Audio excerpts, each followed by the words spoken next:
വ്യാജ I D card കേസിൽ CBI അന്വേഷണം ആവശ്യപ്പെട്ടുള്ള ഹൈക്കോടതിയിലെ ഹർജി പിൻവലിച്ചു. മൂവാറ്റുപുഴ സ്വദേശി ജുവൈസ് അഹമ്മദ് നൽകിയ ഹർജിയാണ് പിൻവലിച്ചത്. കോൺഗ്രസ് നേതാക്കളുടെ സമ്മർദ്ദത്തിന്റെ ഭാഗമായാണ് ഹർജി പിൻവലിച്ചതെന്നാണ് സൂചന.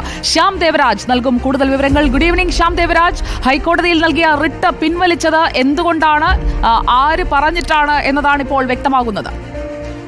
സുജയ പാർവതി, ഇതിൽ ഏറ്റവും പ്രധാനപ്പെട്ട കാര്യം യൂത്ത് കോൺഗ്രസിന്റെ സംഘടനാ തെരഞ്ഞെടുപ്പുമായി ബന്ധപ്പെട്ടാണ് നേരത്തെ വ്യാജ ഐ ഡി കാർഡുകൾ നിർമ്മിച്ചത്. ഇത് വ്യാജ ഐ ഡി കാർഡുകൾ നിർമ്മിക്കുകയും അത് യൂത്ത് കോൺഗ്രസിന്റെ തെരഞ്ഞെടുപ്പിനായി വോട്ടർ പട്ടികയിൽ ഉൾപ്പെടുത്തുകയും ചെയ്തു. ഈ വ്യാജ ഐ ഡി കാർഡുകളുടെ പശ്ചാത്തലത്തിലാണ് യൂത്ത് കോൺഗ്രസിൽ പല ആളുകളും പലയിടത്തു നിന്നും വോട്ട് ചെയ്തത്. നേരത്തെ യൂത്ത് കോൺഗ്രസിന്റെ സംസ്ഥാന പ്രസിഡന്റായിട്ടുള്ള രാഹുൽ മാങ്കൂട്ടത്തിലടക്കം ഇക്കാര്യത്തിൽ ആരോപണ വിധേയനുമാണ്. ഈ കേസിൽ മൂവാറ്റുപുഴയിലും സമാനമായ സാഹചര്യം സംഭവിച്ചിരുന്നു.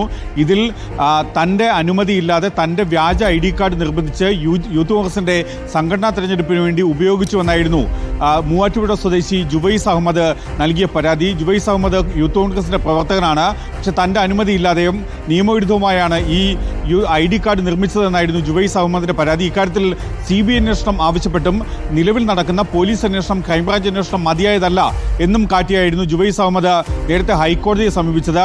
2022 ഇത് സംബന്ധിച്ച ഹർജി നൽകിയത്. ആ ഹർജി ഹൈക്കോടതിയുടെ പരിഗണനയിൽ ഇരിക്കെയാണ് കഴിഞ്ഞ ദിവസം ഈ ഹർജിയുമായി മുന്നോട്ട് പോകാനില്ല എന്ന നിലപാട് ജുവൈസ് അഹമ്മദ് സ്വീകരിച്ചത്. അക്കാര്യം അഭിഭാഷകനെ അറിയിക്കുകയും ചെയ്തു. കോൺഗ്രസ് നേതാക്കളുടെ സമ്മർദ്ദത്തിന്റെ ഫലമായിട്ടാണ് ഈ കേസിൽ നിന്ന് പിന്മാറുന്നതെന്നാണ് നമുക്ക് ലഭിച്ച സൂചന. ഈ ജുവൈസ് അഹമ്മദ് പരാതി പിൻവലിക്കാൻ തയ്യാറായത് എന്നാണ് സൂചന. എന്തായാലും ആ പരാതി പിൻവലിക്കാനുള്ള ജുവൈസ് അഹമ്മദിന്റെ ആവശ്യം ഹൈക്കോടതി അംഗീകരിച്ചു. ജസ്റ്റിസ് ബെച്ചു കുര്യൻ തോമസ് അധ്യക്ഷനായ സിംഗിൾ ബെഞ്ച് ഈ കേസിലെ നടപടികൾ അവസാനിപ്പിക്കുകയും ചെയ്തു. വ്യാജ ഐ ഡി കാർഡ് കേസിൽ CBI അന്വേഷണം ആവശ്യപ്പെട്ടുള്ള ഹൈക്കോടതിയിലെ ഹർജിയാണ് ഇപ്പോൾ പരാതിക്കാരൻ പിൻവലിച്ചിരിക്കുന്നത്.